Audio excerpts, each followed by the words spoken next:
अरे ले जाना और सर्कस में काम हलो देवा हूँ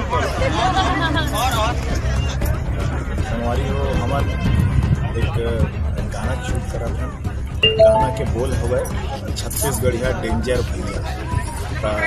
बोला बहुत अच्छा लगी सी कॉन्सेप्ट काबर के बहुत हो गए छत्तीसगढ़िया सब लोग बढ़िया पिला दो पानी पानी। लेकिन सब लोग बढ़िया हो के दूसरा मन के नाजायज फायदा उठाते ओखर मन पर अब हमने गाना लेके आते हैं कि भाई बहुत हो गए छत्तीसगढ़िया सब लोग बढ़िया अब छत्तीसगढ़िया मतलब डेंजर।